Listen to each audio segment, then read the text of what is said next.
हाय दोस्तों, जैसे कि दोस्तों दीनदयाल उपाध्याय गौरपुर विश्वविद्यालय में रजिस्ट्रेशन की प्रक्रिया चल रहा है। रजिस्ट्रेशन का डेट दो दिन करके बढ़ाया जा रहा है। जैसे कि सबसे पहले जो लिस्ट जारी हुआ था उसमें ये था कि 3 दिन बस रजिस्ट्रेशन होगा, उसके बाद जिस छात्र का रजिस्ट्रेशन नहीं हुआ रहेगा उसको लेट शुल्क देना पड़ेगा। तो इसको 2 दिन बढ़ाया गया 23 तारीख के बाद, फिर 25 तारीख के बाद आज से 2 दिन और बढ़ाया जा रहा है। अगर आप अभी तक रजिस्ट्रेशन नहीं कराए हैं तो रजिस्ट्रेशन करा लें, आपको 2 दिन का और मौका मिला है कि लेट शुल्क नहीं देना पड़ेगा। इस वीडियो में बहुत ही सारे ऐसे महत्वपूर्ण बात है जो आप लोग के मन में डाउट बना हुआ है, उस सभी डाउट को क्लियर करेंगे। आप लोग इस वीडियो में बने रहिएगा। जैसे कि सबसे पहले ये बहुत ही महत्वपूर्ण बात है, बहुत ही स्टूडेंट के मन में बात है जो 5th सेमेस्टर में स्टूडेंट हैं कि कौन सा सब्जेक्ट छोड़ना है, कौन सा सब्जेक्ट ड्रॉप करना है। जैसे बहुत ही ऐसे स्टूडेंट हैं जो अफवाह फैला दिए हैं, जो झूठ मूठ का जानकारी नहीं है फिर भी फैला दिए हैं व्हाट्सएप ग्रुप में कि आप फर्स्ट सेमेस्टर में जिस सब्जेक्ट का बेसिक लिए हैं उसको आप नहीं छोड़ सकते हैं। तो इसको कैसे आप छोड़ सकते हैं? अगर मान लीजिए इसमें आपको मन नहीं लग रहा है पढ़ने में, जो आप फर्स्ट सेमेस्टर में बेसिक लिए, तो किस प्रकार आप छोड़ सकते हैं इस वीडियो में हम बताएंगे, ठीक है। और दूसरा, बहुत ही 3rd सेमेस्टर के बच्चों के मन में ये बात आ रहा है कि CBCS फॉर्म में जो माइनर सब्जेक्ट है वो कौन सा माइनर सब्जेक्ट लेना है, क्योंकि वो बच्चे माइनर और मेजर में अभी बहुत ही कन्फ्यूजन है। जैसे NSS और NCC को लेकर, NCC और NSS में माइनर और मेजर क्या होता है इसके बारे में बहुत ही डिटेल में हम समझाएंगे कि माइनर क्या होता है और मेजर क्या होता है। NCC और NSS में एक 6 महीने का होता है, एक होता है 2 साल का। तो कौन सा 2 साल का होता है, कौन सा 6 महीने का होता है, इसको भी इस वीडियो में हम समझाएंगे बहुत ही अच्छे से। तीसरा प्रश्न ये था कि रजिस्ट्रेशन का जो डेट CBCS फॉर्म है वो आगे क्यों बढ़ाया जा रहा है। आप देखे भी हैं 2-4 दिन पहले कुलपति के ऊपर हमला हुआ था किसी प्रकार को लेकर, तो इस डेट को आगे क्यों बढ़ाया, इसको भी हम बहुत अच्छे से बताएंगे इस वीडियो में। और सबसे महत्वपूर्ण बात यह है कि रिजल्ट को लेकर एक सूचना जारी हुआ है कि रिजल्ट क्यों नहीं अब तक आ रहा है और फिर कब तक आएगा। जैसे फर्स्ट सेमेस्टर का भी नहीं आया है, सेकेंड सेमेस्टर का भी नहीं आया है, और 4th सेमेस्टर का और 3rd सेमेस्टर का भी नहीं आया है। तो इस वीडियो में सभी बातों को अच्छे से समझेंगे। और कोई भी आपके मन में डाउट हो तो आप कमेंट करके ज़रूर पूछिएगा, क्योंकि आप देख सकते हैं साइड में हम हर एक वीडियो में जो भी स्टूडेंट अगर कमेंट करता है उसको रिप्लाई तुरंत हम देते हैं कि उसका कोई भी डाउट हो तो तुरंत क्लियर हो जाए। आप ये भी देख सकते हैं सारे कमेंट में मैंने रिप्लाई दिया है, इधर भी देख सकते हैं सारे कमेंट में मैंने रिप्लाई दे दिया है। तो अगर मन में आपके कोई भी डाउट हो तो आप प्लीज़ कमेंट करके ज़रूर पूछ लीजिएगा। और आप अभी तक मेरे चैनल को सब्सक्राइब नहीं किया, प्लीज़ सब्सक्राइब कर लीजिए। आप अपने दोस्तों के साथ भी शेयर करिएगा। तो आइए सभी बातों को समझते बिना देर के हुए। तो हाय दोस्तों, नमस्कार, मैं रेहान अली खान दीनदयाल उपाध्याय गौरपुर विश्वविद्यालय के बारे में वीडियो बनाता रहता हूँ और आप सभी तक पहुँचाता हूँ। तो आइए इस वीडियो को आगे समझते हैं।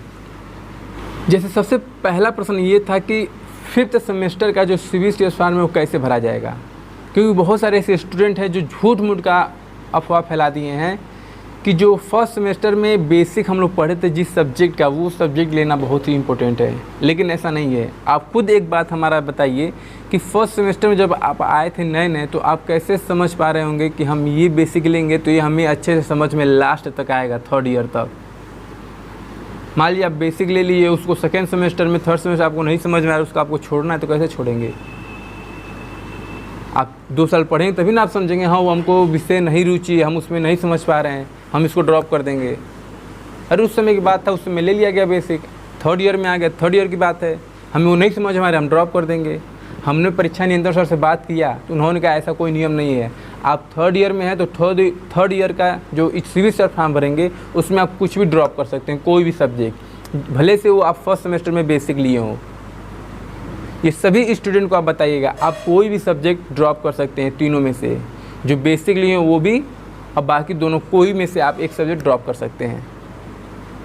और रही बात 5th सेमेस्टर जो माइनर सब्जेक्ट आप लोग ले रहे हैं, तो आप लोग माइनर में कंपलसरी आप लोग तो पता है, लेकिन जो और 2 माइनर है उसमें से आप वही माइनर लीजिएगा जो पिछले 4th सेमेस्टर में 9 पढ़े हो, जैसे 1st, 2nd, 3rd, 4th में 9 लिए हों।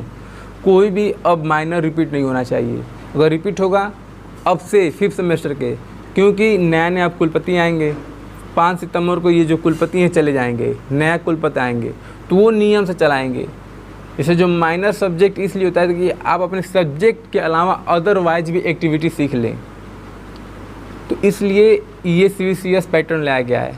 अगर आप रिपीट करेंगे आपका रिजल्ट रुक जाएगा, गड़बड़ हो जाएगा, आप परेशान हो जाएंगे। इसलिए कोई भी ऐसा माइनर सब्जेक्ट है रिपीट मत करिएगा। अगर आप CBCS फॉर्म में भर दिए हो, रिपीट कर दिए हो, फिर भी ऑनलाइन एग्जामिनेशन फॉर्म जो आएगा उसमें आप चेंज कर दीजिएगा, ठीक है। अगर कोई भी कन्फ्यूजन होगा तो आप कमेंट ज़रूर करिएगा। दूसरी बात यह है कि थर्ड सेमेस्टर जो NSS NCC को लेकर कन्फ्यूजन है मेजर माइनर में, वो हम बता देते हैं।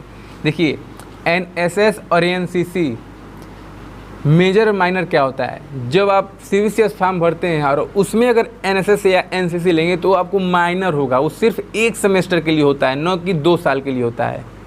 सिर्फ और सिर्फ एक सेमेस्टर मतलब 6 मंथ के लिए होता है। जब आप एक सेमेस्टर ख़त्म तो आपका वो सब्जेक्ट भी ख़त्म। और जो मेजर होता है NCC और NSS में, उसके लिए आपको एक फॉर्म NSS में जाएंगे तो NSS से भरवाया जाएगा, NCC में जाएंगे तो NCC में भरवाया जाएगा। जब वो आप फॉर्म भरेंगे तब जाके वो आपके लिए मेजर होगा। और जो आपको मेजर हो जाएगा तो वो आपको 2 साल पढ़ना पड़ता है। इसमें NSS लिए तो उसका फार्म भरें तो उसमें 2 फोटो लगेगा, और फिर से आपका डिटेल फार्म भरना पड़ता है, फिर उसे आधार कार्ड के साथ सबमिट करना पड़ता है। तो आप वो लेंगे तो आपका 1 साल बाद फिर से उसे रिन्यूअल करना पड़ता है, फिर से वैसे ही फार्म जमा करना पड़ता है आधार कार्ड के साथ। तो उसे मेजर कहते हैं। और माइनर उसे कहते हैं जो आप CBCS फॉर्म में भरते हैं, उसे माइनर सिर्फ 6 मंथ के लिए होता है, न कि 2 साल के लिए। तो अगर आप NCC या NSS इससे पहले CBCS फॉर्म में भर कर ले चुके हो तो नत लीजिएगा, अगर नहीं लिए हो तो फिर ले लीजिएगा। और फिर ले लीजिएगा तो फिर आगे चलकर सेमेस्टर में किसी में मत रिपीट करिएगा। बहुत सारे माइनर सब्जेक्ट हैं, आप हमेशा हर सेमेस्टर में चेंज करते रहिएगा। रजिस्ट्रेशन डेट क्यों आगे बढ़ाया जा रहा है? जैसे रजिस्ट्रेशन डेट 2-4 दिन पहले देखें बहुत बड़ा बवाल हो गया था, DDU कुलपति के ऊपर हमला भी हो गया था। जैसे जो छात्र संघ वो थे, वो छात्र के हित में आकर आंदोलन किए थे, किसी कारण वहाँ पे हंगामा हो गया, मारपीट हो गया।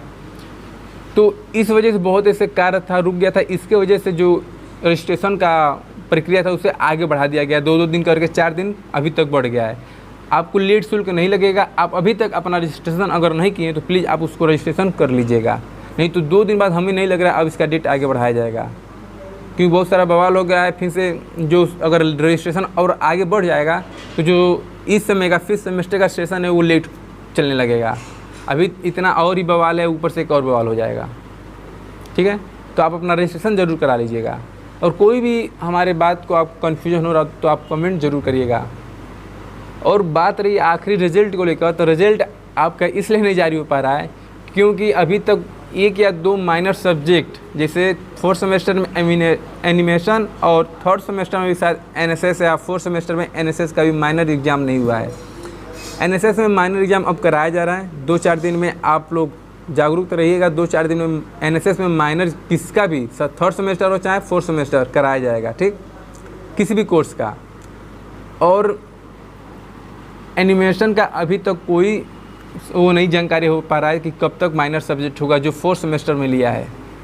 इस वजह से रिजल्ट नहीं आ रहा है। और भी कुछ कारण है, जैसे कि जो रिजल्ट बनाता है IT सेल के द्वारा, कंप्यूटर विभाग द्वारा रिजल्ट बनाया जाता है, वो हर 6 महीने पे भग जा रहे हैं सब।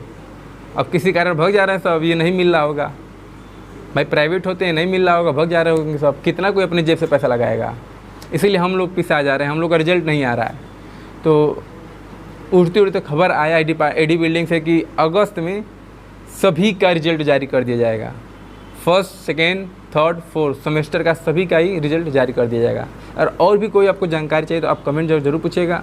और अभी तक आप हमारे चैनल को सब्सक्राइब नहीं किए तो प्लीज़ सब्सक्राइब कर लीजिएगा। फिर मिलेंगे नेक्स्ट वीडियो में, तब तक के लिए